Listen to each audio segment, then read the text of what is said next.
Welcome, everyone. Today we are joined by Jon Uhler, who's returning after our first interview. How are you, Jon? Gabbi, good. It's a pleasure to be with you again. It's so lovely to have you back, Jon. I know the last interview that we did with Jon, if you haven't caught that one, was really about profiling perpetrators, so abusers of children. And it was such an eye-opening interview because Jon has this incredible lifetime experience of working with thousands of offenders in prison as a counsellor. So it was so interesting to hear someone that is speaking to these abusers and working with them every day. And Jon also touched on in our last interview some amazing insights for survivors. So we've had a lot of survivors reaching out and they were just blown away with how you were talking about anger is actually such a key to healing. And that's quite revolutionary because, our society's like, get that anger and just put it away. It's not acceptable. You need to push that back down. So, yeah, I'm looking forward to expanding on that. And you also talked about how we don't have to forgive if someone is not sorry. And again, that's something that's very much socially engineered in society, that forgiveness has to be given to an abuser. And I thought that was such a beautiful idea that we could expand on today. So today we are going to be talking about what Jon does in his other side of his work, which is working with survivors, which he's done over many, many decades. And I know he's extremely passionate about helping survivors, helping them heal and finding better ways of doing things. So yeah, I would love to start with Jon, I guess, how you come across SRA, because it's not necessarily something that's taught in psychology or in workplaces. And yeah, how you would, see a client and set up a plan for them, like what that would involve in terms of the healing process. Yeah. Well, again, it's good to be with you. Yeah, this is an important topic, a vital topic, and this is what I really am passionate about. As we were talking about before the program, that if I were to pursue a PhD, and it was just a matter of time, if I were to do that, it would be on this issue in terms of, we now probably are familiar with, or a number of us are familiar with, the dissociative identity disorder. It used to be MPD, multiple personality disorder. So I know this phenomenon extremely well. But what's interesting is, once upon a time, I didn't believe in it whatsoever. Wow. And I thought it was kind of silly.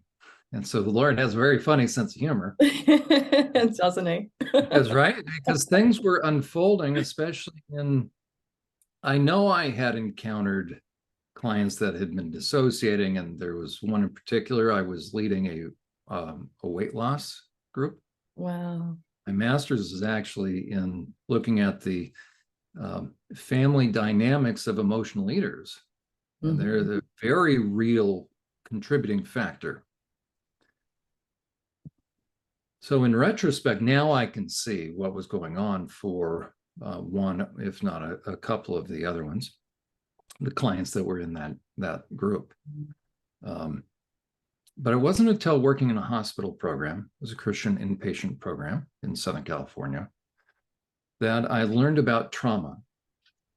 In my program from Cal State Fullerton out in Southern California, it was a marriage and family program, and we didn't have any course on trauma. Wow. As a matter of fact, there was no course on abnormal psychology, now that I think about it. Well, that leaves one really ill-equipped. Now, hopefully they've changed. I had spent, much later, I myself was on faculty, an adjunct instructor for Geneva College out in Pennsylvania, teaching in their human services department. So I would teach a number of courses at their satellite location. And I was sure to add for those students, we talked about abnormal psychology. I helped them write part of their curriculum for that. But if people don't understand trauma, they really are at a disadvantage. I should say a therapist. If a therapist doesn't understand trauma, if a pastor doesn't understand trauma, you're at a disadvantage because you don't have the context. You don't understand what's going to possibly unfold in front of you. You won't be able to discern the difference between behavior versus reactivity versus pain, right? You'll tend to view it through one of two or three lenses, and therefore you may take, and unfortunately, a lot of pastors take a one size fits all approach. Mm-hmm. Well, where else do we do that in life? We really don't. I'm thinking about medicine. Can you imagine if you went to the doctor, and let's say you're in the waiting room and you see that 3 or 4 patients have gone in before you? It could be the dentist, but let's pretend a doctor. Can you imagine if a doctor handed out the same medicine, Mm-hmm. recommended the exact same procedure, regardless of what the issue was? Yeah. We're assuming and we trust that this professional has the ability to discern what's going to make the most sense. And then you have what's called a treatment plan. So you lay out conceptually what you believe is going on. And then we're going to kind of I use this as a word picture. We open up the medicine cabinet, so to speak. Again, that's a word picture, but we open it up and we see all these potential little bottles. I don't want to trigger anybody, but let's kind of use that analogy. Like in most people's homes, we might have Advil, right? We might have aspirin. We might have a couple other things, and the Tylenol. And then we might have Alka Plus if we're sick.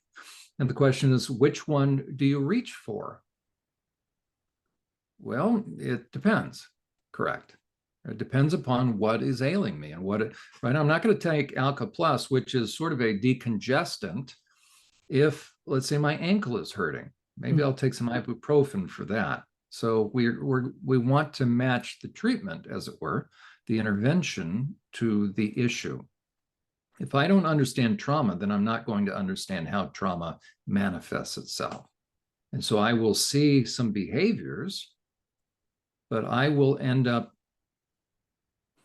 I'll approach it really out of ignorance. And that's not a pejorative term. It just means if I don't know, then sometimes I don't know that I don't know. And I can actually be doing what would amount to be malpractice. I can be doing harm out of the best of intentions, but you know what? Doctors don't get away with that. Well, I tried. Well, now I'm going to sue you for malpractice, right? You're going to get in trouble. But in psychology, we can be really sloppy, quite frankly. And then we blame it on the client or the patient. So it was going into an inpatient program that was the first time I had ever seen the effects of trauma. And what I saw unfold in front of me was what's called an abreactive moment, abreaction. That's a fancy little term that simply means somebody is going into a very involuntary, how should we say, unconscious or subconscious manifestation of intense emotions. Wow. This gal curled up in the fetal position. I had never seen that. Wow. We were in a group. I was just starting working in the hospital program, and so I was watching. I was on the opposite side of the group therapist. He said, "Jon, why don't you sit over there and you just kind of observe? This will be helpful for people." I'd never seen a venting group. So in the hospital program, there would be different tracks or components, and so they happen to be this particular day in this particular hour or hour and a half. This particular group was going to be doing venting. Venting. And so they would use almost like foam bats, or what they called batakas. And the goal was to allow them to get in touch with their anger, which is vital, quite frankly. Yeah. Well, in order to do that, you have to begin to talk about things. And usually, as someone starts that process, they're going to be very detached. Survivor will. Yeah. They're going to be very detached, very intellectual. That's just normal. But little by little, you want to help somebody connect with their emotions. Well, I was hearing stories as people were kind of describing their past. I was hearing things that I had never, ever heard before. Wow. That people would do to kids. Fortunately, right? That was outside of, I'm very fortunate. Now, I have my own issues with my own day, right? But as far as workaholism and other things, but in terms of overt abuse, in terms of sexual abuse, in terms of sadistic stuff. I didn't know that that happened. Yeah. I think a lot of people are unaware, For sure. right, that this goes on, because if we don't want to believe it's true, then we won't believe it, because it'll rock our world. It'll make us very uncomfortable. Yeah. Right. It'll unsettle you the first time you realize that evil did not end with the Nazis. Mm-hmm. Right. Suddenly that gets a little too close to home. It's like, what are you talking about? Right. There could be people harming kids. That can't be. So that's going to disrupt my worldview. Yeah. A lot of people don't want to be disrupted like that. So we don't want to believe. And so I won't let myself believe if I'm an average person, especially a lot of churchgoers. Yeah. Well, I don't know then that there could be people and young kids or kids, but there could be survivors of very heinous things. And because I don't want to believe, or because I don't know, or if it's outside my experience, I'm going to be clueless. And therefore, if I start seeing certain behaviors out of that person, or if a pastor encounters somebody that's having difficulties in counseling, then if I don't understand that they went through the equivalent of a car accident at 80 miles an hour, were thrown through the window or windshield, broke every bone in their body, and maybe that's why they don't want to get up and participate in a lot of movement kind of activities. We'll just think, well, they need to lighten up and loosen up. I don't know. But once somebody can begin to help me understand that, listen, the human heart has not changed. Just because we've become modern in terms of technology does not mean the human heart has changed.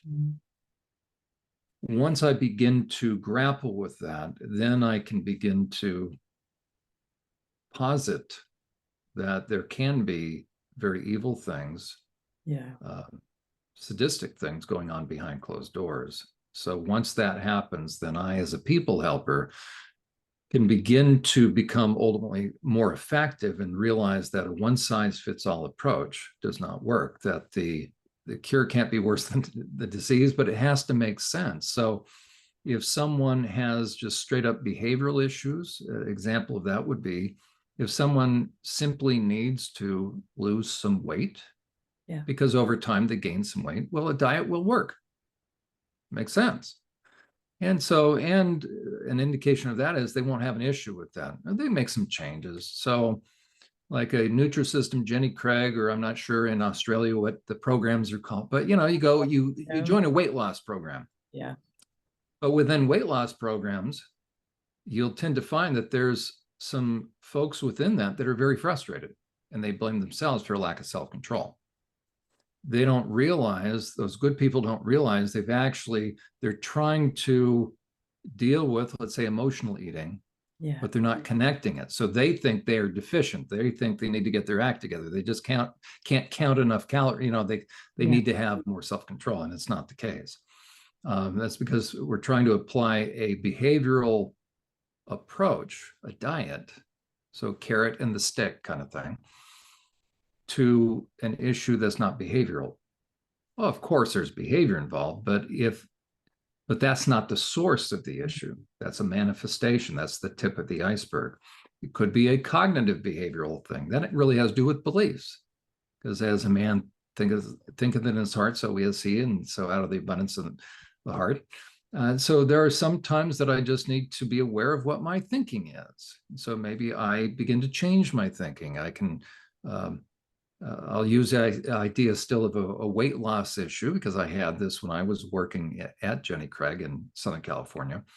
And to watch this, so this was an interesting moment. We had a guy in there, and it was before the holidays in the US. So Thanksgiving in the US is in the fall, in November. And so he was getting ready, a little nervous, because he was going to have to be around family.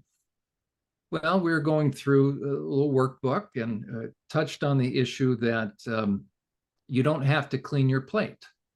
You don't have to eat everything that's on your plate. And all of a sudden he says, "What?" Now this is in his 20s. And, it was he says, kind of like, I'll be. And I said, what? He said, I never realized that. I said, what are you talking about? He says, do you know how many times I was told if I don't clean my plate, kids in China or India are going to starve to death, and that their existence depended upon me cleaning my plate. He says, I always felt guilty. And so it's funny, intellectually, he could, of course, known that there's no correlation between him cleaning his plate, right? But somehow he connected with that belief. And so in a moment of time for him, he had a poof experience, meaning it just like, oh. Yeah. And so he felt all of a sudden his anxiety over the getting together with family left, because he was able to change that belief. Wow. And it affected everything. But that belief wasn't tied to a lot. Well, mother produced guilt, but it wasn't tied to any background abuse. It wasn't. So that was just a belief he'd come to learn along the way that kind of got tucked in deep. But once he identified it, then it wasn't a big struggle. Now he would have to prepare for, well, what am I going to tell my mother when she wants to have me go back for seconds? Well, so we work on some dialogue, a little boundary setting. He's fine. So his anxiety level came down, his behavior changed. But let's say somebody was eating for deeper reasons, such as love hunger, out of maybe food had been tied to abuse in some fashion.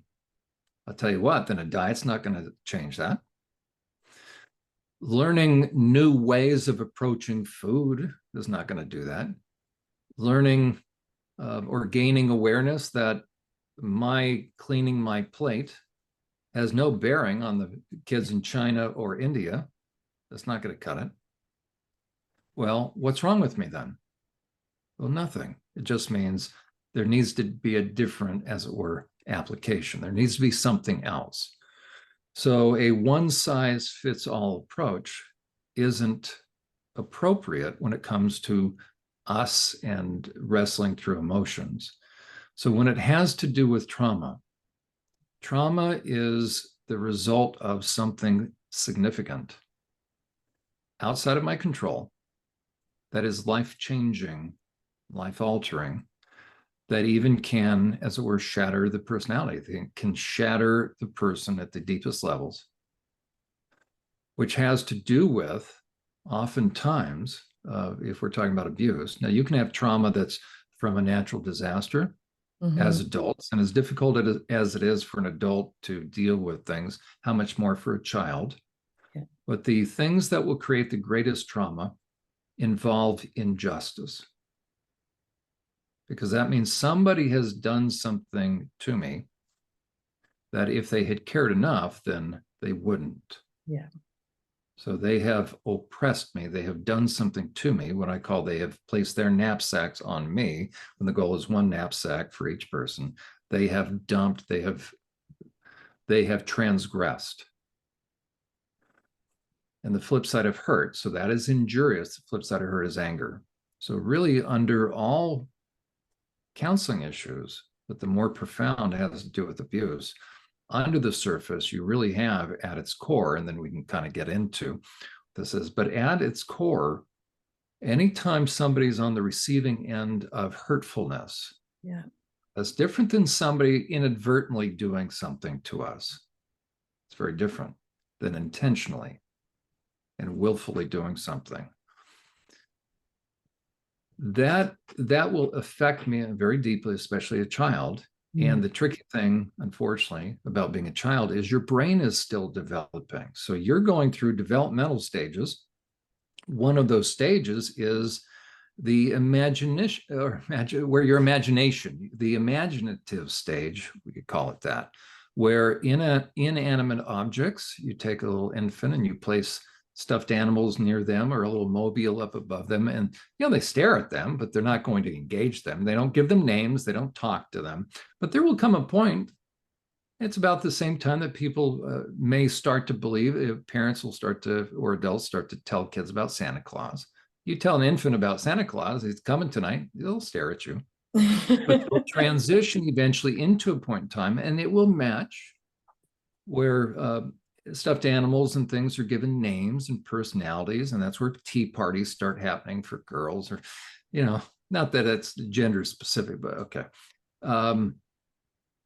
So it's during that time that not only is the imagination being developed, but that means others can create ideas or start to implant ideas, because a kid is very trusting. Yeah. And because a child's brain can't process as quickly and can't think in terms of symbolic things, they're very literal and concrete. So you really can do a number on a child in terms of manipulating them, confusing them, and then making them believe that they are responsible for things that they had no control over. Okay. Where if I'm doing something to a child, I can say, you know what, this is your fault. Yeah. And a child will now own my responsibility. We call that shame, by the way, false guilt. And a child can't figure out the difference. Their little intuition is saying, wait a second, something's up with this. But if the bigger person, especially a parent, but if a big person does something and then the big person wants to make sure that this child can't figure out who is responsible, it's not all that hard to convince a child of something that's not true, especially when you've impacted them emotionally. This is at the root of abuse. This is at the root of ritualistic abuse, because ritualistic abuse is abuse at a more sophisticated level, where I have access to a child and I'm going to repeatedly do things. So in a ritualistic fashion, it doesn't necessarily have to be overladen with religious tones or overtones at that point. It just means it's going to be very systematic. But then you have ultimately what's called satanic ritual abuse. And that is also something I didn't believe in. But the one client that all of this started to unfold, again, I was a therapist that had never been trained in trauma, that didn't believe. I had heard about in supervision, we had some clients that were talking, or clients, I'm sorry, we had fellow clinicians that were talking to our supervisor about some clients that had this, when we called MPD, wasn't trained in it. And I'm thinking, why is my supervisor facilitating this crazy talk? So I'm listening to, okay, the Lord has a funny sense of humor, because I thought this was just, we got to work on the here and now. Why are we facilitating this kind of thing in our clients? Okay, well, fast forward a couple months, and I'm working with someone in the hospital that little by little, we start hearing and talking about really profound abuse that was way outside of anything I would have ever have imagined. So if somebody had asked me when I was in grad school, take a piece of paper and write down in a paragraph form, what's the worst thing that somebody could do to a child? I wouldn't even come close, because I wouldn't imagine. I couldn't have imagined. Yeah. And so if we have anybody listening or viewing this, that's a good challenge. If you're not familiar with, probably most people viewing this right now have experienced trauma. But if someone is watching this that wants to kind of learn, what I would say is this: the days of the Nazis have not ended. Yeah. Why do we think just because World War II ended, that people that can treat other people like that have ended? There was an experiment at Stanford University. This was a couple decades ago. It's called the Stanford experiment, and an instructor wanted to see how power, you give somebody some power and let's see what happens. And so he took his graduate class and he said, we're going to play prison. Wow. So he made half the class guards and half the class inmates. And shortly into that experiment, you can go online and look up the Stanford experiment. They had to stop the experiment These were fellow students, but the officers, the students playing the officers, became so sadistic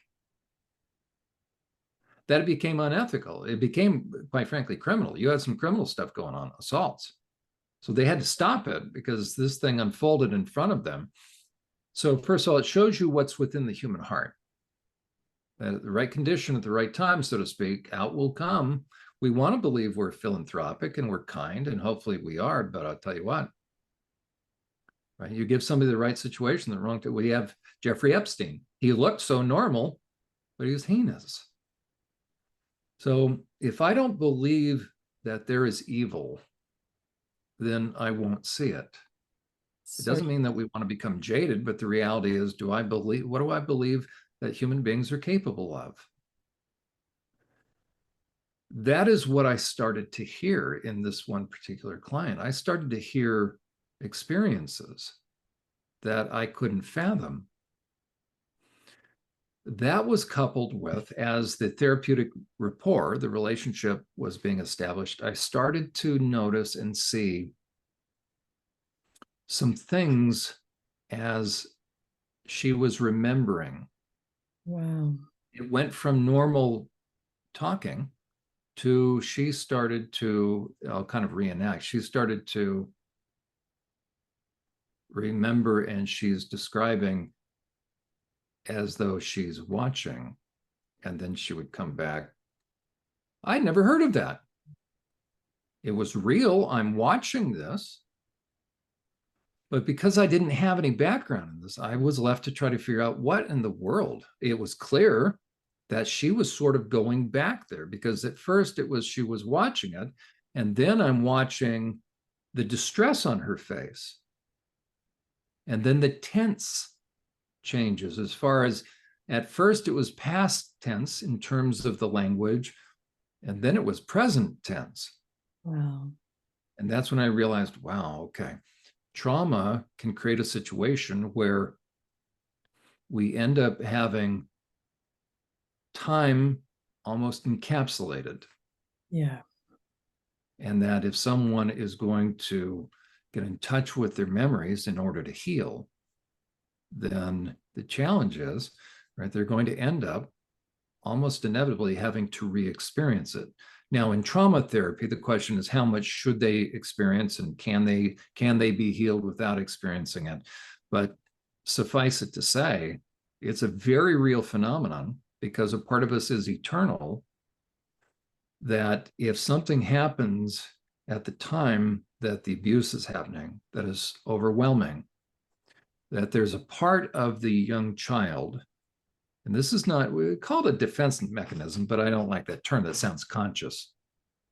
There's a phenomenon that takes place that the child, in essence, says, this isn't happening to me, I'm out of here. And so they sort of go away. But the question is, their body, does it collapse and faint? Typically, no.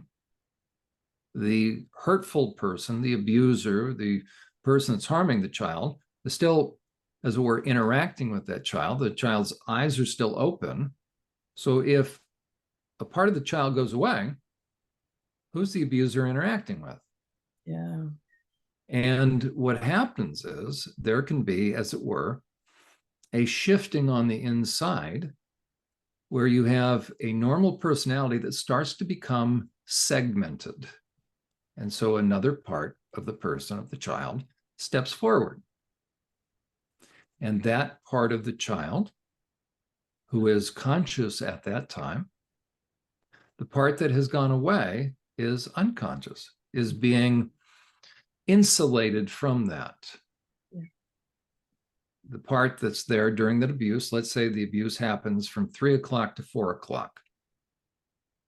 At 4 o'clock, after the abuse stops, the perpetrator, the threat, goes away, walks out the room.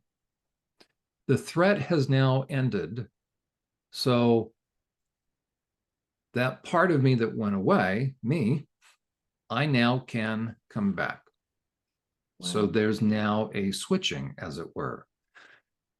So we'll just call it the core person had memory up until that child had memory up until 3 o'clock. Let's say the abuse went from 3 to 4. But now we have a gap.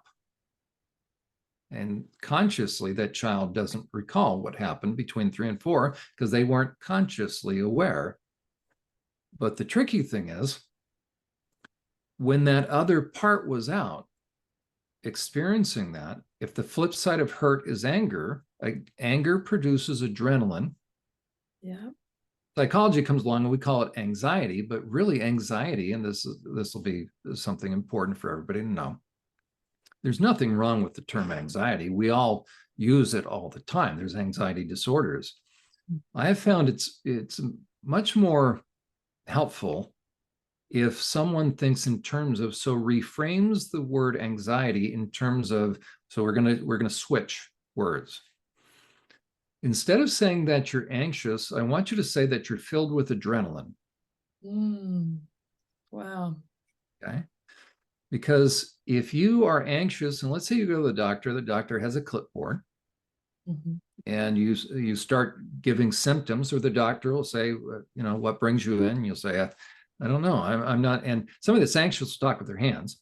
So I don't know. I'm not feeling all that well. And he said, well, let me ask. So he's going to go through a checklist. Now, this checklist is actually the anxiety checklist, but he's just going to carry on this conversation. He's going to ask, how's your sleeping? I'm not sleeping very well. Well, how's your eating? Well, trust me, if you're anxious, it's going to be one extreme or the other. Well, I'm eating too much, eating all the time, or I just don't have any appetite. Okay. Bowel movements. Oh gosh, everything. 3 trains in and 4 trains out, and it's fast. Okay. So oftentimes there could be constipation, but typically if you're anxious, right, the body's eliminating stuff very quickly. He may ask, sometimes I'll ask, how's the temperature? How are your hands and feet? Pretty cold. Okay. How's your heart rate? Oh gosh, I just, it's kind of going out of my chest sometimes. You ever experience panic attack? Yeah.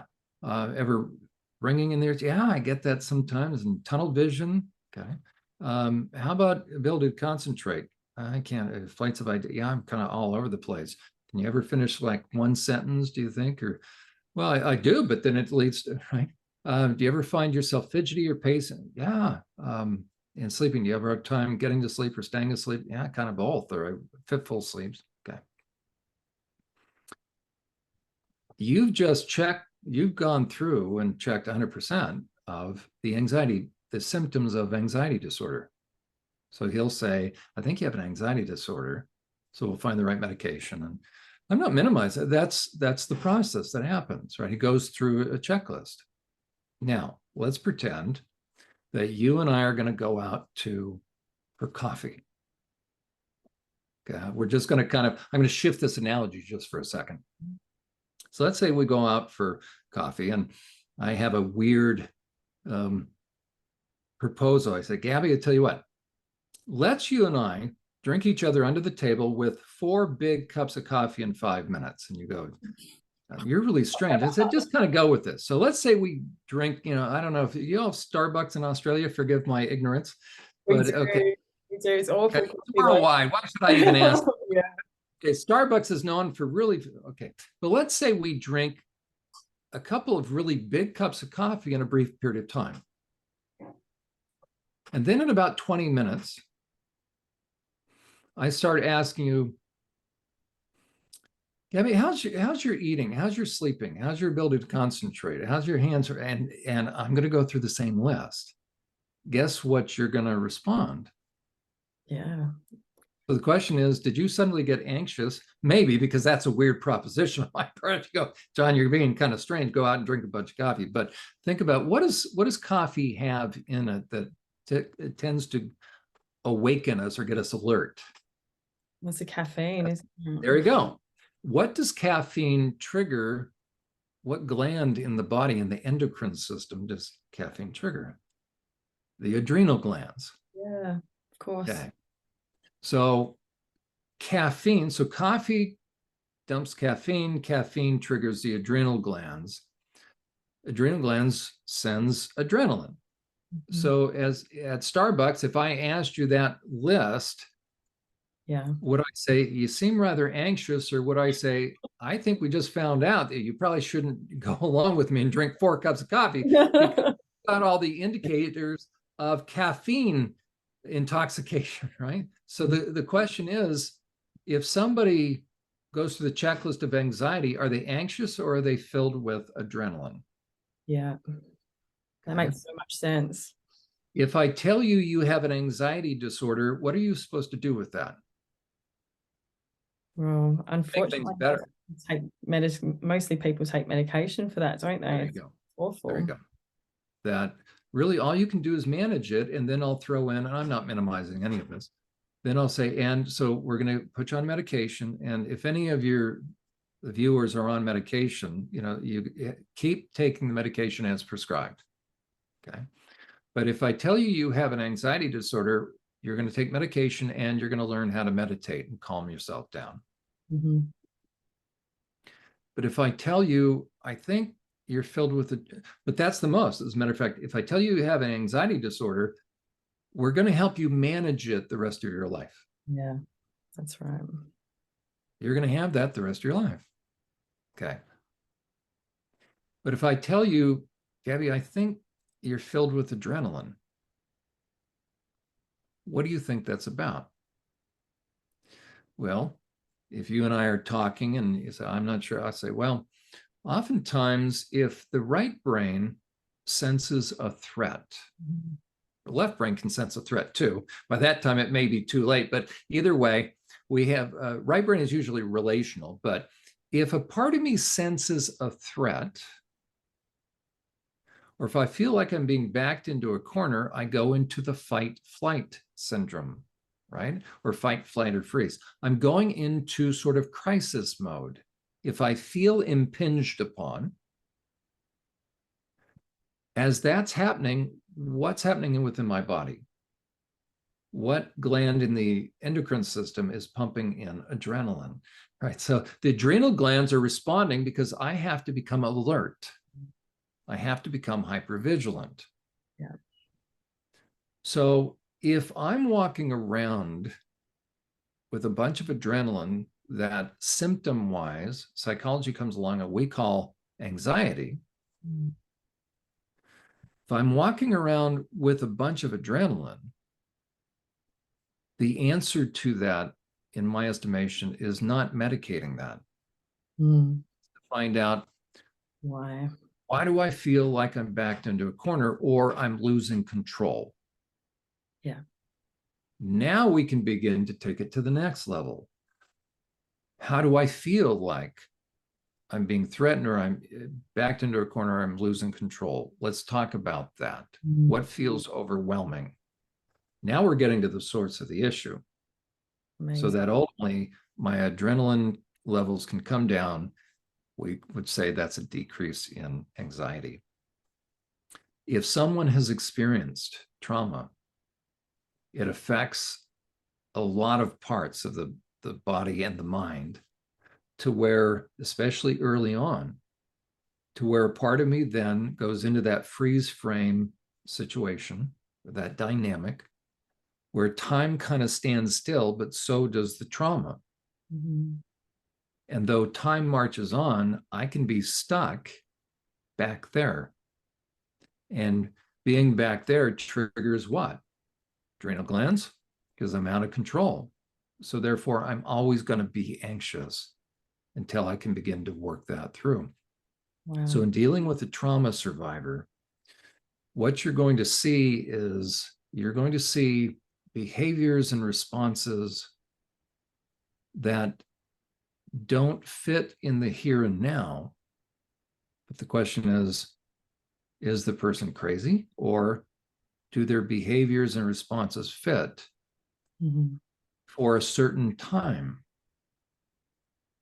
And that maybe a part of them is, as it were, stuck in time. So what we need to do is help them bring the past, help them resolve that, so we can bring the past into the present, help that person realize the war really is over. So with SRA, it's short for satanic ritual abuse. There's a lot of people that want to believe it doesn't happen. So There true. was primarily with the McMartin preschool thing. I'm old enough now. That thing unfolded when I was in college out Wow. in California. Okay. The False Memory Foundation, by the way, was created by two people. It consisted of two people, and one was a perpetrator, the other was a perpetrator apologist.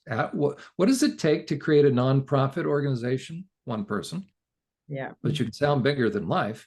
And the premise is for the False Memory Foundation or False Memory Syndrome.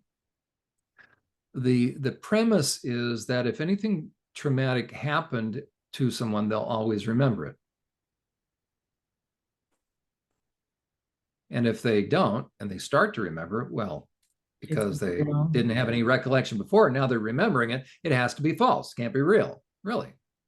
Well, that to me, it's very easy to speak to that issue, and I'll hopefully be encouraging to everybody. Okay. If someone wants to tell me there are no suppressed memories, no such thing, then I can simply ask them this. What is amnesia? Exactly. And do we describe, if you hear that, oh, Joe has amnesia, what age do you think Joe is? Could be any age, could be old, could be young. Would you think yeah, that's a nebulous question, sorry. Did your mind automatically go to, well, Joe must be under the age of 12? Typically we're thinking, I don't know, Joe must be 20 or I don't know what, right? We don't think of a child. So the term amnesia typically is reserved for adults. Makes sense. So we have an adult with an adult-sized brain, everything's developed. Why can't that adult, let's say Joe gets in a car accident. Let's say Joe's head does not hit anything, so he doesn't have a TBI, traumatic brain injury. But let's say Joe's passenger died. Wow. Yeah. Maybe we figure out that it's going to be too traumatic. The ambulance comes, and the next day, Joe awakens in the hospital. He's looking around. The nurse comes in, and Joe has that look on his face like, where am I and who are you? Well, ideally, nurses, first responders, hospital personnel, medical personnel, they're trained in that, so they can see that look, like the deer in the headlight look, kind of. And well, I'm nurse so and so, or I'm doctor so and so, and you're in the hospital. They'll tell them which we're in, Central City Hospital. You were in an accident last. What are you talking about? You don't remember, and so they'll walk them through. Does anybody look at the guy and say, what the heck's wrong with you? No, we understand that. Okay. Then the personnel, let's say the passenger in that vehicle died. Let's say it was a child or the spouse, and we know that Joe's going to take it hard, obviously.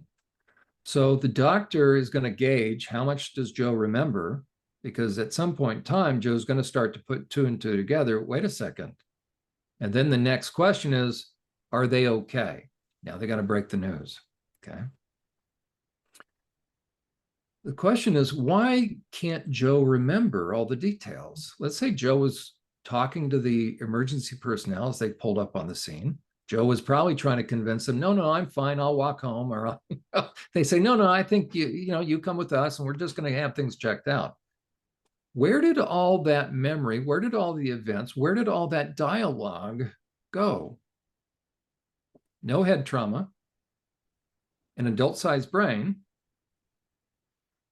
We call that amnesia, and we're okay with that, which is fine. It describes something. But where did it go? Now, I think most people would say, if I ask them, do you think the memories are actually there? Nobody extracted them. A part of Joe pushed them away. And we might ask somebody, why do you think Joe can't remember? And most people, whether they've taken psychology or not, if they find out that the passenger that Joe cared about died, and let's say Joe actually saw the person die, and now he can't remember, most people say, well, I think it's going to be too hard. And so there's a part of Joe that's tucking that away. Well, nobody says later on, when Joe says, "Oh my gosh, I remember," nobody will look at Joe and say, "No, that's false memory. Yeah. You didn't have any memory. Now you're getting it back." I think it's false. Yeah. Now, in trauma, there can be sometimes bits and pieces. It sometimes can be difficult to fit all the time and place. Brain research and trauma research has revealed that sometimes memories can get a little bit out of order or fragmented. It doesn't mean that they're inaccurate. Okay, and so like an accident victim, they'll have a hard time maybe putting time in place, but it doesn't mean that they're delusional or they're having hallucinations. Those are different. So if as an adult somebody can forget, what happens to a child that it wasn't a car accident, but it was actually perpetration by an evil person that was sexually abusing them? And really, really both, John, are the person going into shock, aren't they? Like, what's the difference between an adult going into shock and a child? I mean, the child would have less life experience to even be able to, comprehend or, know how to process that shock. And they can both go into it. There you go. So in a way, that's an excellent point, Gabby, because that's part of the process then of therapy, which will be helping a part of that adult now that got encapsulated back at that age. Because though our bodies grow and get older, none of us like to believe we're getting older. In a way, our soul or spirit or whatever term we want to use isn't designed to get old because we are eternal. Someday I'm going to step out of my skin. So to, when I die, I'm stepping right out. And the question is, how old am I going to be? Well, that's a fun, right? Yeah, I'm just, it's me. So we're not tied chronologically. I mean, we're in this body, but our bodies get older, but we weren't designed to. Now, we can get depressed and we feel older, but all things being equal, when our bodies, we're stepping out. And so we still have the same feelings that we did, meaning we're still the same person. Now, hopefully we've matured and hopefully we have more experience, but in terms of the overall package deal of who we are, ideally, we're still supposed to have enthusiasm and creativity and thinking in terms of possibility thinking, because kids are all about possibility thinking, and that's why they hate going to bed, right? The kids, it's horrible to kids take a nap or go to bed. We adults know how to do right. We go to bed, right? But kids think they're going to miss out on something. Matter of fact, take a child on a walk, a healthy, good, normal walk, and they're exploring. That's why parents don't tend to take walks with kids very well. Maybe the grandparents do, because they have more time, because on a walk with a young child, we got a bazillion questions going on, or we're dawdling. And so if you need to go on a walk in a time compressed fashion, don't take a kid on a walk, because they don't do power walks very well, right? So with trauma, then what happens is, and what I started to see in my clients, and then with SRA, again, the idea is, do you believe it happens? And if we think, well, no, nobody would purposely abuse a child, let alone sadistically, let alone involve ritualistic stuff, let alone involve what? Then I'm not going to believe it exists. Yeah. But if under the right circumstances in therapy, which is you don't interfere, as you're establishing a relationship with trust as far as therapist and client. The one thing I caution any therapist is, the only thing that a client needs is space. They need a healthy relationship, secure space, but they only need truth. And that doesn't really come from me. So the one thing I caution therapists is this: do not fill in blanks, as it were. Okay. Don't trust that if something needs to come up, it'll come up. As a matter of fact, let's say you help something come up too soon. And this is very common for clients that have been ritualistically abused. And this is also why I'm against truth serum. There's some clients that either hypnosis or they go under sodium pentothal to help things come up. If a memory comes up too soon, it's going to be unproductive because trust me, they're going to forget. Why? Because a part of them is going to take that memory back. And you're going to be revisiting that territory time and time again. It'll sort of happen, but if that's why therapists sometimes we're funny creatures in the sense that, you know, how do we know if we're being effective? Sometimes it's, well, if I see a lot of emotion, then I know I've been doing good work. Well, I need to get over that as a therapist. Wow. My goal is to be useful and helpful, not I shouldn't need to see a lot of the evoking of emotions. And sometimes if a therapist doesn't see that, or if we want to see a client have a breakthrough sooner than they're ready, or if we, especially when it has to do with abuse, and if there is the potential, though this is an aside, but if there's the potential, let's say somebody's identifying with abuse that happened as a kid or even as an adult. So let's say illegal activity happened to my client. There is a very important principle, which is this: you do not want to confront someone out of your hurt or prematurely. You want to confront them out of your healing. Wow, that's so powerful, Jon. I will set a client up to crumble. So whether it has to do with, let's say we're not even talking about abuse. Let's say it was just a narcissistic parent. Well, that's abuse. Let's say I'm encouraging my client to finally become honest. We're going to set some boundaries, and that's good. But if it's more from my encouragement, meaning if the client isn't there yet,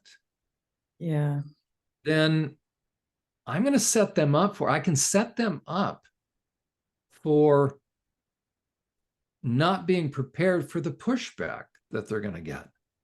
And so if for a client, if they are going to confront, by the way, and so this is as an aside, we'll eventually talk about how to do this, by the way.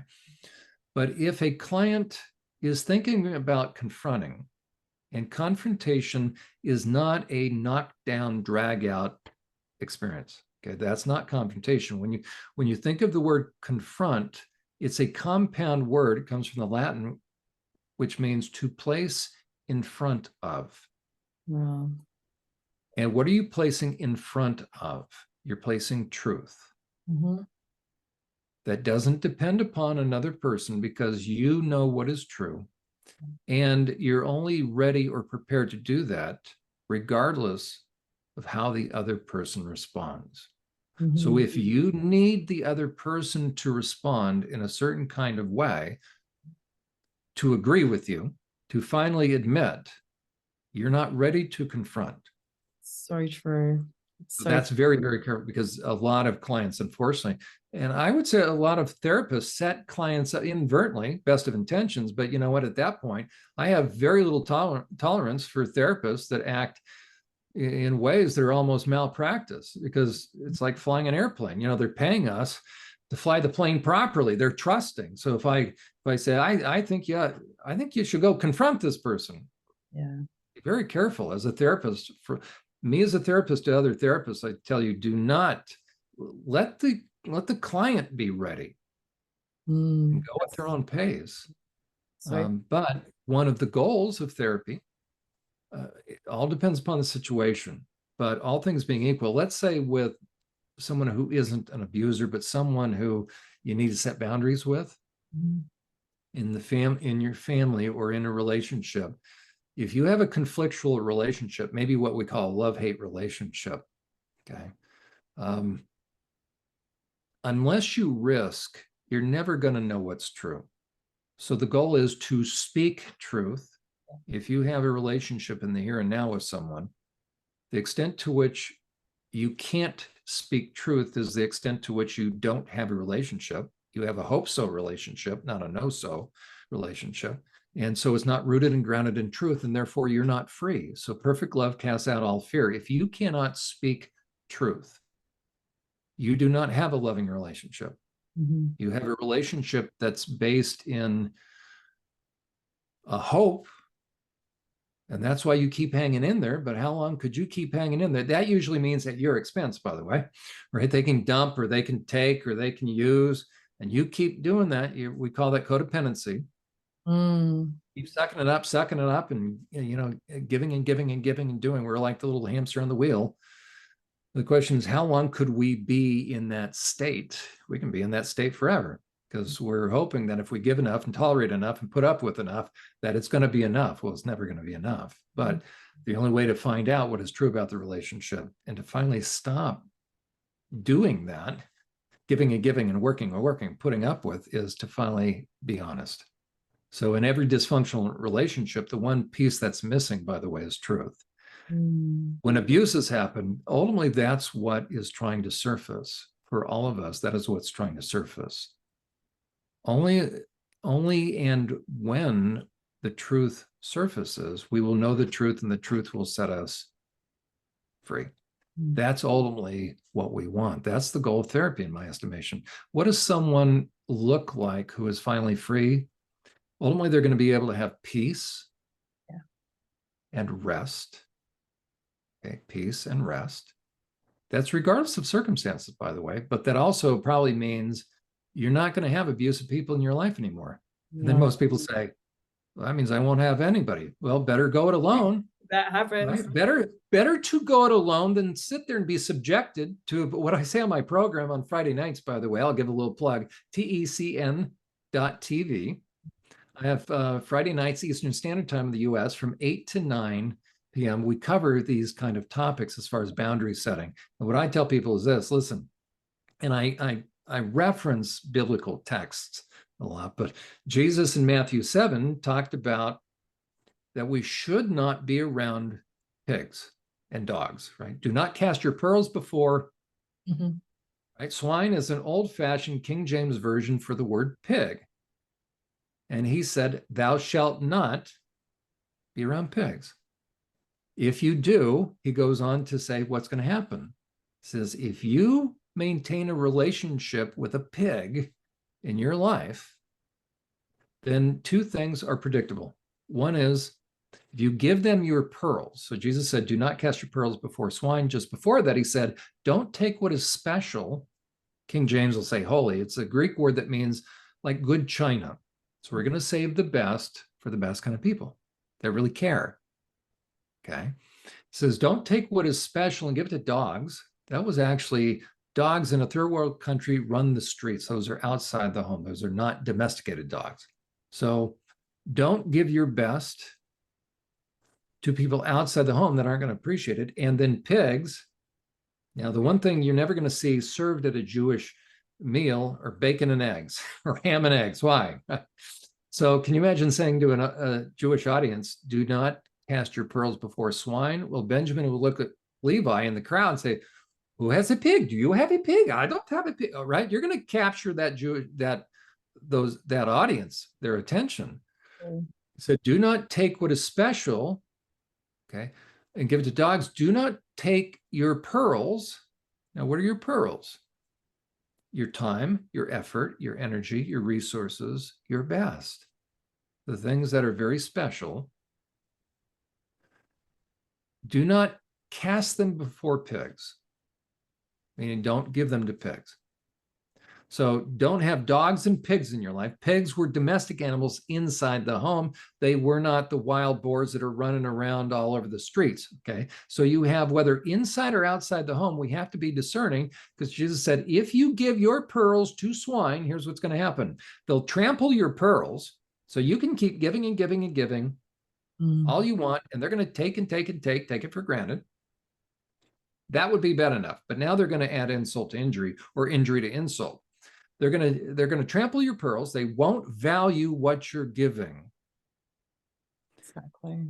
Then they'll turn and consume you, especially if you turn the spigot off of the pearls. So if you're around a pig, that is not the cross you need to bear. Why? Because Jesus said, don't do it. So actually, here's a little interesting piece. If you have a pig in your life for any longer than a day, no, I'm kidding. At some point in time, when it becomes very clear, beyond the threshold of knowing, and if you really want to know, okay, we won't say, right? Here's the deal. How about 6 months? That's pretty reasonable. By the time I have people that interact with me and we start to become clear on who's a pig and who's not, right? I'd say, well, maybe it's time. I don't advocate divorce right away. What I advocate is separation. And they say, you what? Yeah. Well, when it becomes pretty clear, okay, when you get frustrated or tired enough, and it's been doing this, usually I'm talking to people that have been in that kind of relationship for a couple of years. And so I say this, okay, well, if you don't think separation right away, how about in 6 months? They say, okay, because a month or two for behavioral change and then consistency. Okay. So think in terms of, what is this, January? So think in terms of a certain person in your life, then we'll get back to SRA. But at the end of the day, all of this has to do with boundaries. I was going to say, it's all I've boundaries. been abused, right? If I've been abused in the past, what will happen is this: the war is still going on in the inside. And just as my voice, as it were, was stolen in the past, and I couldn't have my preference, I couldn't have my boundaries. If you can't have your voice, you don't have boundaries. And trust me, dogs and pigs look for people without boundaries. And I'll tell you who they look for: nice people. You don't want to be nice. Nice is not spiritual. I'm not recommending you be mean and nasty, but nice depends upon how another person says you are. Exactly. But if you set boundaries, the dogs and the pigs are going to say, what about you? I can't believe you're being so mean. Okay. Yeah. So nice is not spiritual. That's not the goal. I'll tell you what the goal is: polite but firm. Yeah. We call that assertive. So you need to be able to have your boundaries. You need to be able to have permission to have those. If you find, and that's another indicator, so peace and rest. Another indicator is being able to speak the truth. If someone cannot be honest, they are fear-based, and we call that ultimately shame-based. That's false guilt. So if you find that you can't have a voice in your relationship, you can't speak up, here's another way of saying it. Do you feel like you're fairly able to state your preference in a relationship? Mm-hmm. That means having a voice. Yeah. Do you find you apologize for yourself and everybody else in the world? That probably means you're not uttering your preference. As a matter of fact, oftentimes, where do you want to go today? Oh, it doesn't matter. What would you like? Oh, wherever you want. So the person is very much people pleasing, very much doormat. That's not spiritual.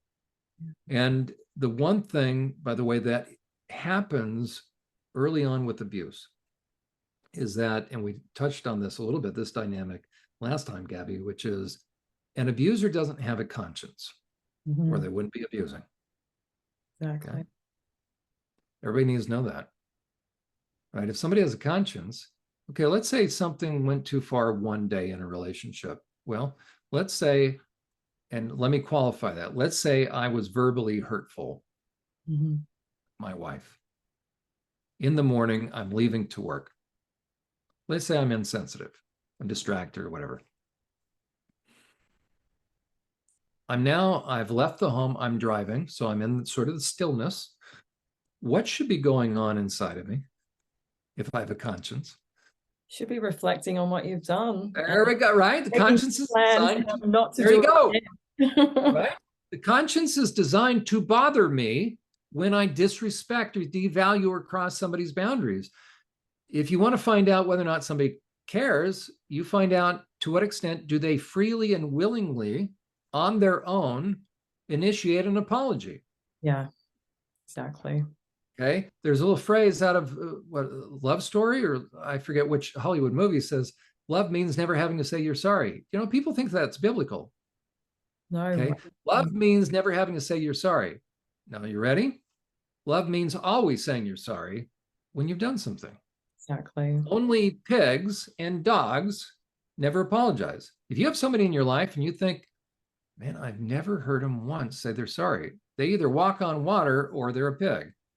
Now, do I recommend kicking them to the curb? Not necessarily right away, but eventually we need to begin to help someone have the ability to speak the truth, to speak up, to speak their preference. So peace, rest, being able to set boundaries, and being able to have hopes and dreams, being able to risk. Those are indications. That's what will happen when somebody's able to work through stuff and bring the past to the present. So I've opened up a bunch of can of worms. Let me ask you, since you're the any questions this I've opened up a bunch, then we can go into That was SRA or what. amazing. I loved your reflections there just on the healing, because I think it's so great. Everyone's like, I want to heal, I want to heal. But it's like, how are we going to recognize when we're there?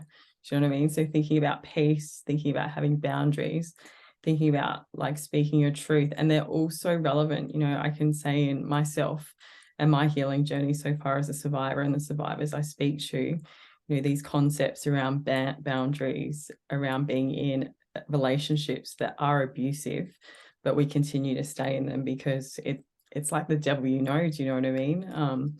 About being silenced. So about feeling that you can't speak your truth, or you're not worth enough to speak your truth, or you don't want to upset that person to speak your truth. You know, these are all things that kind of illustrate that lack of, you know, peace inside of you, which is, I guess, reflecting that you don't have those boundaries around you as a survivor. So that was really amazing. Thanks, Jon. Welcome. Yeah, the ultimate goal, in my estimation, in counseling is really to help someone bring their intuition back. I work with two populations, kind of different, but populations of people. During the day, as it were, in teletherapy, I work with people whose the primary issue tends to be their intuition, that they have discounted or turned the volume down on their intuition. So that makes them susceptible to owning somebody else's responsibility. Yeah, I think I mentioned last time as well. Picture the idea of the old-fashioned knapsack. So we have like a bamboo pole and a bandana that carries the items hobos used to wear, so that would hop on trains. So we have all our items in a knapsack. Okay, the goal of life is to have one knapsack, no more and no less. What's contained in the knapsack is, in a nutshell, or in a knapsack, is my responsibility. Now, what do we mean by that? Certainly paying the bills and that kind of stuff. That's self-evident, because if I didn't, then I'd be a freeloader or I'd be arrested. Okay, so that's self-evident. It really has to do with what is contained in Proverbs chapter 1, verse 3, and 2, verse 9, which has to do with this. It says, if we pray for wisdom, and the only time you need to pray for wisdom is if there are people in your life, by the way. Kind of interesting. Wow. If you crash landed on a tropical island, you would either pray to be rescued or pray not to be rescued. But you'd never have to pray for wisdom. You'd have to pray that it doesn't rain. If you've got Gilligan's Island thatched hut and now you got drips coming through, you have to pray that the mangoes fall out of the tree or whatever. But what are you going to pray for wisdom? Isn't that interesting? So wisdom, the only time you need wisdom is when it has to do with, in one way or another, okay, maybe future plans, but on a tropical island, you still have future plans, but you probably don't need to pray for, okay, maybe which palm tree to climb. Now it would probably be discernment, but wisdom typically has to do with what I'm going to do or say in relationship to another person. That's so how that's going to play out. And the issue of boundaries. Boundaries is just a fancy way of saying that when two things of importance come together, so whether property lines, two houses that have my property ends where your property begins, so we have a property line, and so we have a boundary. Yeah. Two things of importance are demarcated by a boundary. It clarifies things so that there's not damage done, so that value, respect is maintained. I'm not going to take my garbage and dump it on your side of the fence. Why? Because that's your property, and you don't have to apologize for your property, because let's say you earn it and it's fruits of your labor. It's an extension of you. So that's why I'm going to treat your things well. Why? Because it's an extension of you. I'm valuing you to the extent that I value your things. Boundaries presuppose that there is something of value. If you don't feel like you have the right to have boundaries, what are you saying about yourself? That's it. That you're not worth it. And that's so common in survivors. Right. So common. Well, the good news is God says you're worth it. Exactly. Whether we feel it or not. Yeah. That's why the idea of forgive one another's trespasses, as they if there wasn't somebody of value, you couldn't trespass against them.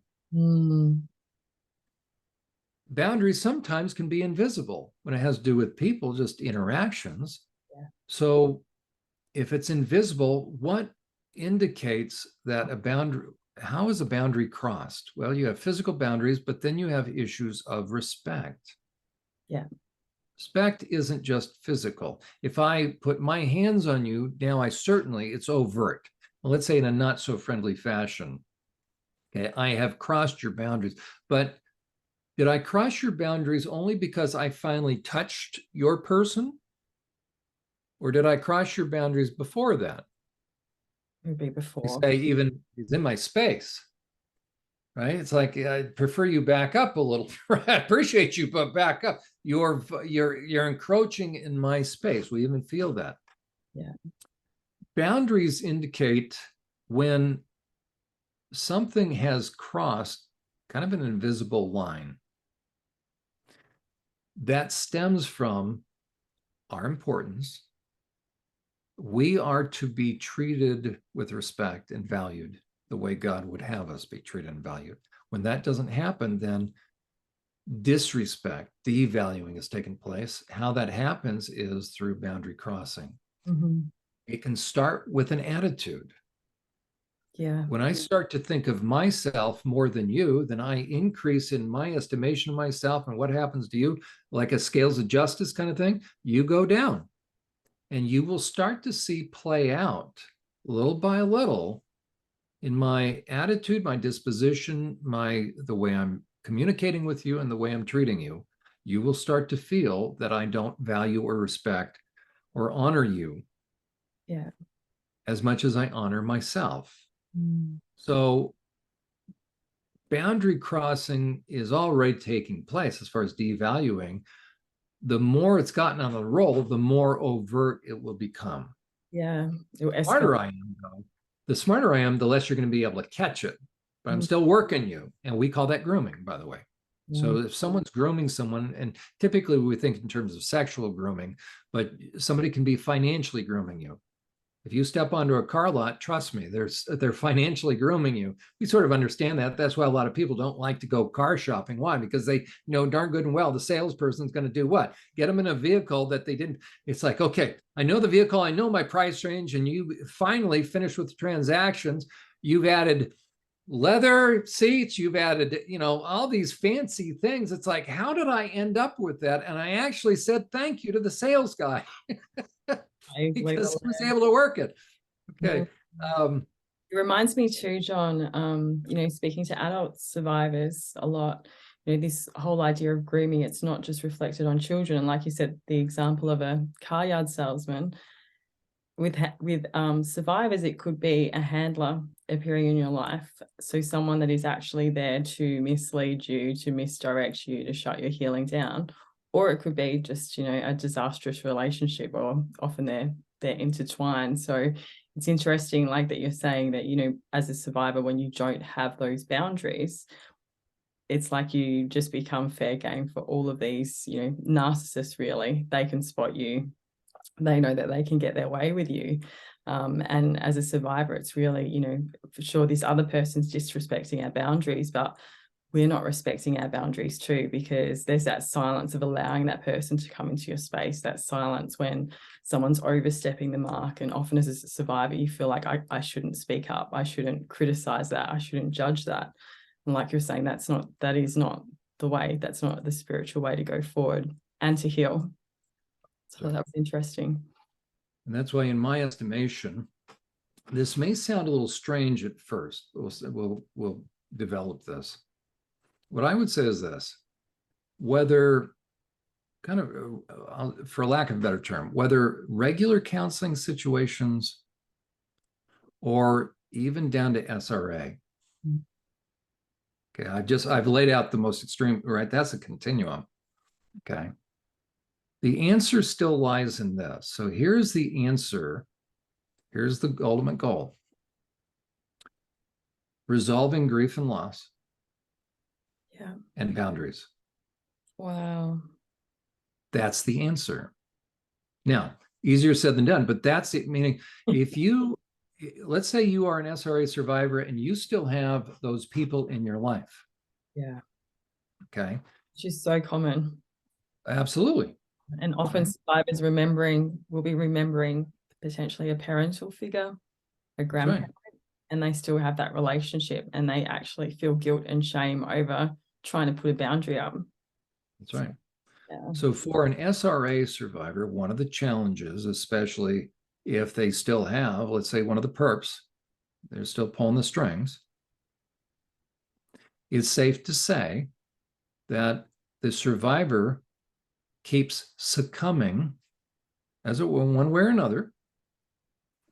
Right? They've worked in therapy. They're trying to get better, and they start to feel patched together a little bit, and they're feeling better. And then one phone call. Yeah. Okay. Ultimately, what's the answer to that? Now, not minimizing, but what's the answer?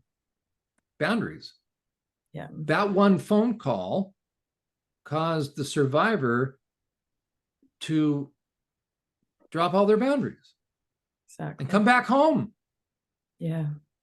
Okay, so regardless of how profound, and I'm not minimizing it, but it's really important for people to understand, especially survivors, to understand what is it going to take? Meaning, where am I going in therapy, or what's the objective, or what, right? Because it's right when you're in the middle of that healing process, that journey to healing, and I'll mention about the website, right? It's like going through the Sahara Desert in thick mud and fog and rain, and it's like, how many valleys do I have to cross, kind of thing. Okay. So one thing to keep in mind is you'll know you're healed.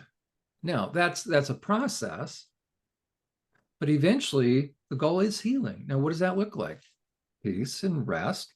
But the extent to which, and it all comes down to boundaries, to the extent to which you have boundaries, meaning you can implement those in a polite but firm fashion, is the extent to which you'll have peace and therefore be able to rest. If you can't have boundaries, you ain't got nothing.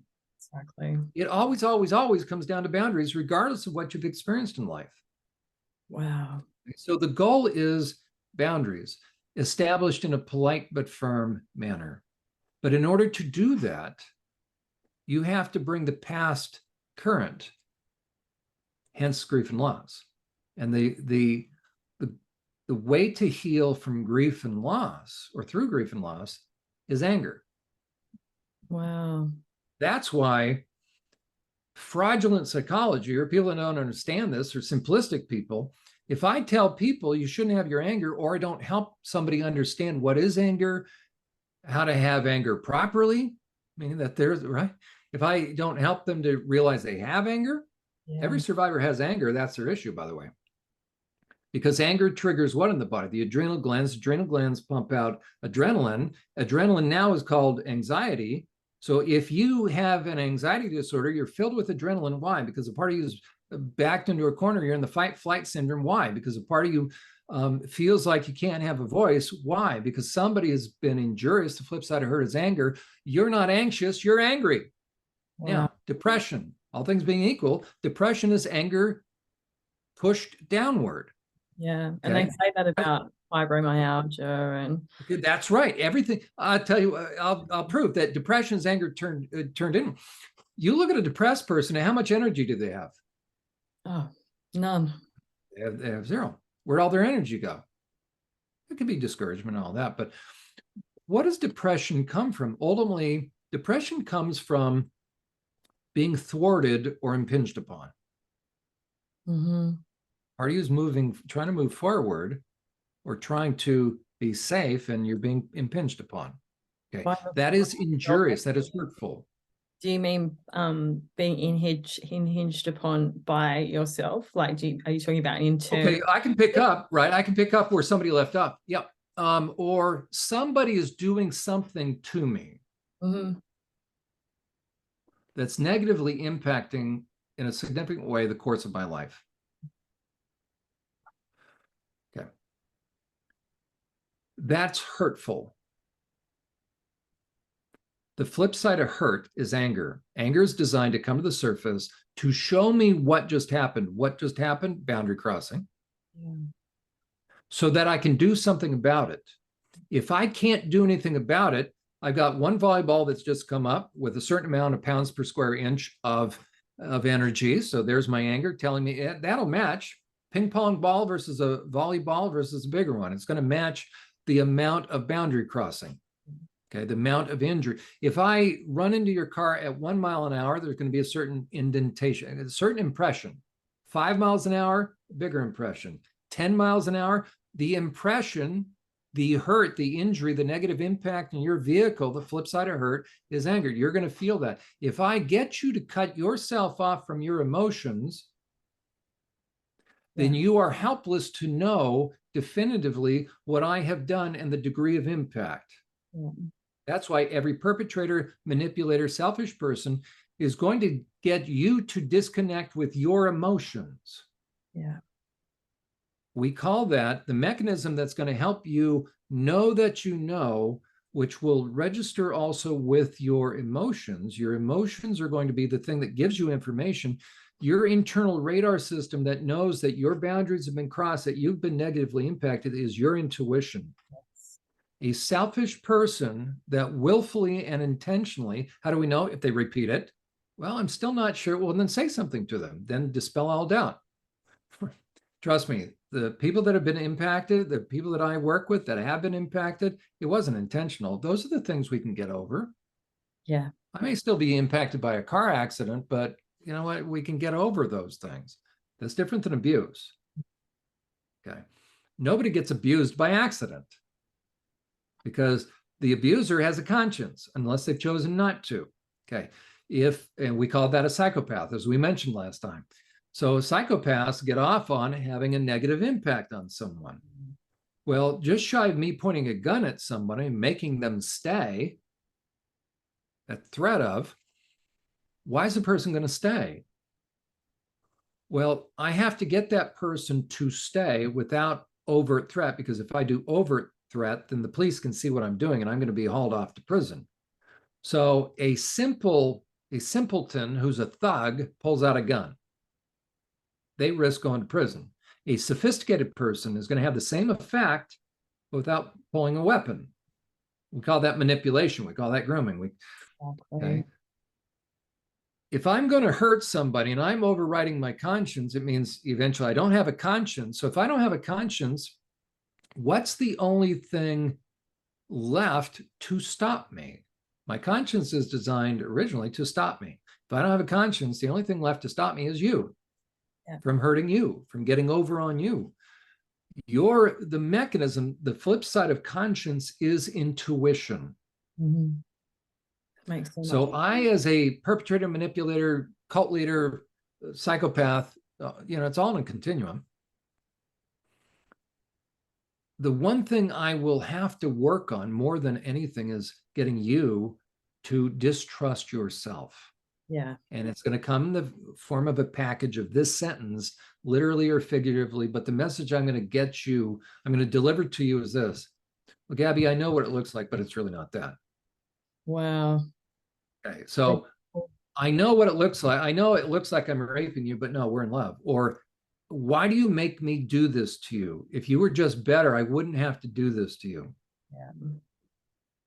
And a bazillion different other variations of that, to where you know something's going on, you know it doesn't feel good, you know that you're, and then I come along and say, no, you take, because the intuition's like radar that's sending out little missiles of justice, quite frankly, and I cause you to invert everything and direct it back on yourself. Wow. You're going to then accept my responsibility. So think about the knapsacks. So somebody that violates their conscience. So I'm going to take, if I'm that person, I'm going to take my responsibility to do what is right, just, and fair. That's in the book of Proverbs. Right, just, and fair. Is it ever right to do the wrong thing to someone else? No. So intuitively, boundaries are maintained by doing what is right, just, and fair. That's what my conscience will guide me by. If I override that, then I don't care about doing what is right. I don't care about being unjust, and I'm no longer fair. So that has to do with how we treat one another. If I don't care anymore about another person, if I care more about me than someone else, I'm going to take my responsibility to do what is right, just, and fair, and I'm going to jettison that. So I'm not governed by conscience anymore, because you don't have value in my eyes. You go from me with a mind that first loved people and used things, now become a psychopath. Now you are a means to an end. I love things rather than people. So now I'm going to objectify you. Now I'm going to use you. And then eventually, if I'm an abuser, I'm going to traumatize you if I'm a psychopath. So I'm taking my knapsack to do what is right, just, and fair. And when I do the wrong thing to you, I'm taking my responsibility and placing it on you. So we call that, so I'm really, that's my guilt. I'm not accepting my guilt. So I place it on you. We call that shame. Yeah. The reason why you can't get shame off of you is it doesn't belong to you. You're accepting my guilt. The only way to get shame off of you is to see what happened so you can give me back my knapsack. Yeah. The only way you're going to do that to be empowered is through energy. And the energy is called anger. Anger is designed to show you what just happened and to have the energy to re-erect your boundaries and really give me back my stuff. Every manipulator, abuser, cult leader, everybody that's in that camp has to cause you to turn the dial down on your intuition so you can't reality test, which is, wait a second, right? When we go, hey, that means I don't have enough definitive information that my left brain is saying, oh, 2 + 2 = 4, but it's like something, okay, that's what our right brain does, right? Our right brain is that radar detector that senses boundary crossing, senses disrespect, injustice. That if I have to wait till there's enough definitive proof, then I am done if I'm encountering a sophisticated manipulator. Right? Meaning they're not pulling out a gun, at least in public. Right? And so this person's causing me to accept the way he's treating me, accept his unjust behavior, his oppression. So he's the dumper, I'm the dumpee. He's the oppressor, I'm the oppressed. Within me, because I'm being hurt, the flip side of hurt is anger. Anger is coming up. The manipulator, abuser, cult leader, psychopath, all those, he has to get me to make sure that I don't get in touch with my anger. So he has to cause me to disconnect my radar system called my intuition so that I never have my emotions, so I never have the energy, so I can't figure out what happened, and then I have the right to say no. Wow. So the only thing that's going to set us free is truth. If I'm traumatized and I have stuff that happened in the past that became freeze framed and went into it became encapsulated. Think about like a medicine capsule. Some of us have stuffed little pills, right? Okay. Everything went into a freeze frame, all the trauma, but that's hurtful. So the flip side of hurt is anger. There's stuff that's waiting to be resolved. There's pain. I have to finally get in touch with the pain. But until I do, I'll never be able to get my anger back. And the first thing that I have to begin to become aware of and be given permission. And so part of therapy is helping someone understand you have emotions, but you don't feel like it. Yeah. No survivor has emotion. Oh, trust me, you got emotions, but they're pushed down and they're probably segmented into parts. Okay, so one of the things the survivor will typically experience on the surface is they don't have many highs or lows, or they have a lot of, but they, if you ask them, when's the last time you were really happy? Well, right? Sometimes you can ask them this, when's the last time you were really depressed? Now, sometimes they're very depressed. But if you talk to that worker bee part of them, in a world of 31 flavors, it looks like the rainbow of colors. What that worker bee part, their spectrum of emotions is right in the middle. And they don't experience any highs or lows. They just kind of experience, we call that dysthymia, low-grade depression. Wow. Because they're separated from their emotions. Now, with very traumatic kind of abuse, So the abuse that starts to segment the personality. When I, as a child, had to sort of go away, remember the abuse is happening, so I have to go away. There's another part of me that comes out. That part of me has my anger. Mm-hmm. So I'm becoming disconnected from my anger, but that part of me felt anger. So when it gets tucked back in and I come back out, guess what's floating in my body? Oh, Adrenaline. yeah. So now I walk around not knowing why I have all this anxiety when Wow. it's really adrenaline.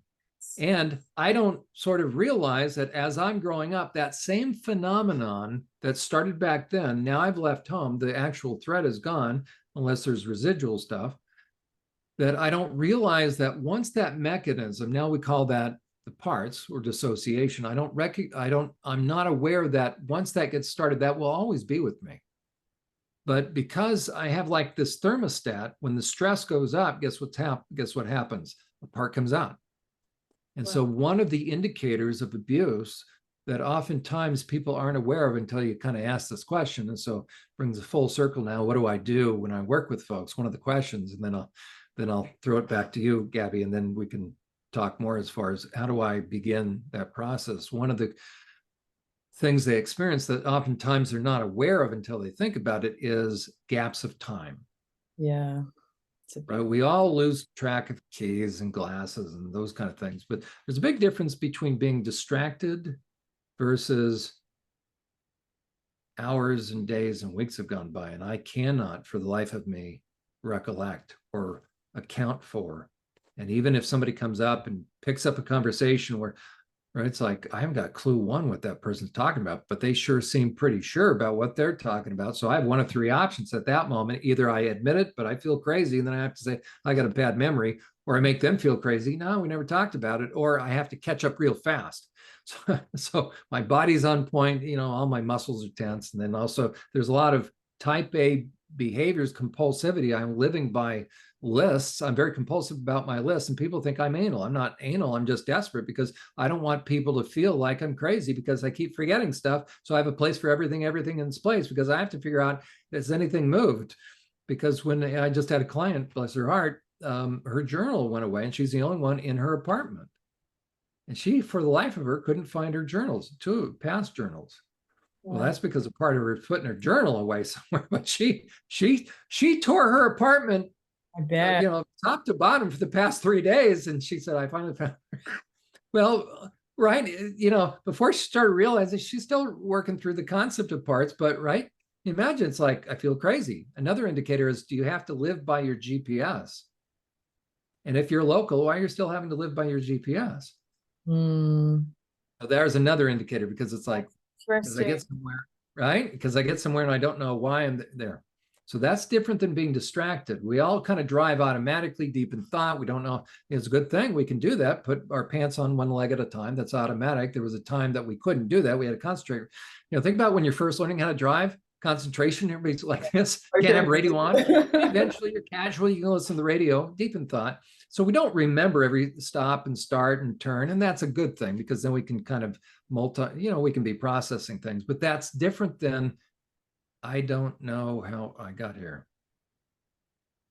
Big difference. Yes, Or suddenly, and when the parts start to finally get your attention, this one client, bless her heart, as a matter of fact, the same client, that chart that I sent to you that we may use, bless her heart, the parts were trying to get her attention finally, because she's breaking down. She's been doing this for years.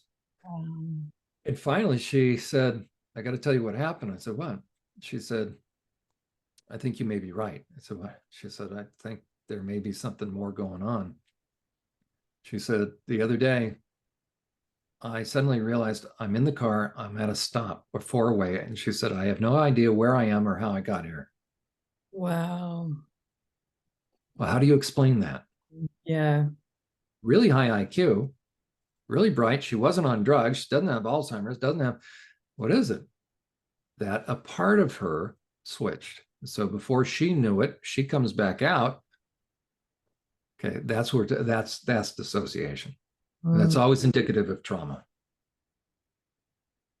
Wow. That would be quite terrifying, like you said, just waking up finding yourself in a car somewhere. So, wow.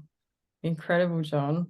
It's so interesting just, hearing your experience through working with many survivors, and you've got such a wonderful way of explaining things in just simple terms. You know what I mean? Like the concepts that you've brought today, it's like, well, that's almost so obvious, but it actually shows me how much we've been socially engineered to think the opposite.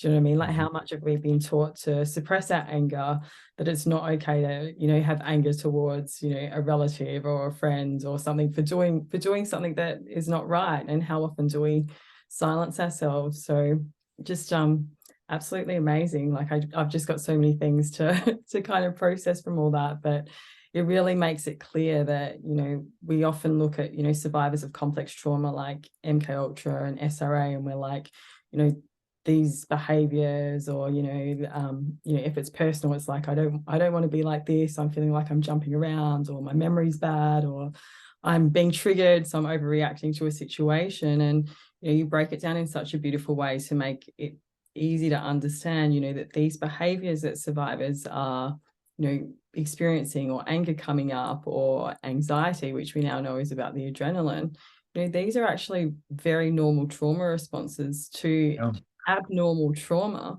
Do you know what I mean? So I love how, with your work, it's about getting down to those lower layers, to that understanding, and then we can actually heal through, holding that space for ourselves, having those boundaries for ourselves, which is the most important thing. We have to have those boundaries for ourselves before we can expect other people to respect them as well. So thank you so much, Jon. I would love to have you back again to go more into the way that you would set up a therapy session, potentially with a client, and the process, and what to expect over the period of time. And I know we've got some amazing questions as well, so we might do that in our next catch up as well. Is there anything that you wanted to finish up with saying, Jon?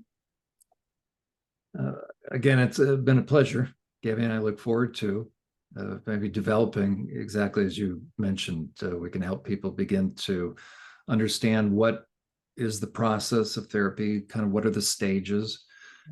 What I would like to leave people with is there is hope. Healing doesn't happen overnight. You're going to go through, especially the more heinous the abuse, right? The darker the abuse.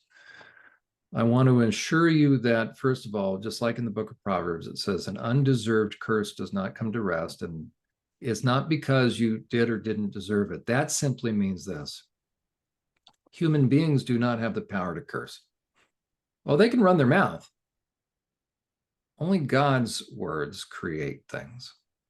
We'll talk about that, but it's really important to know it doesn't matter what an abuser said to you.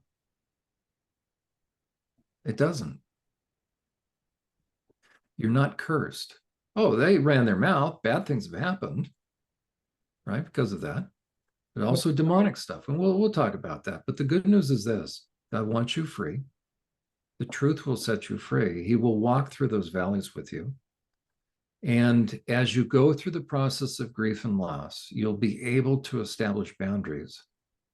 And you will find that you will become free to be able to once again have hopes and dreams and feel like you're eligible for that. And then problem solving skills and a lot of the mystery, as it were, will be taken out of this whole equation.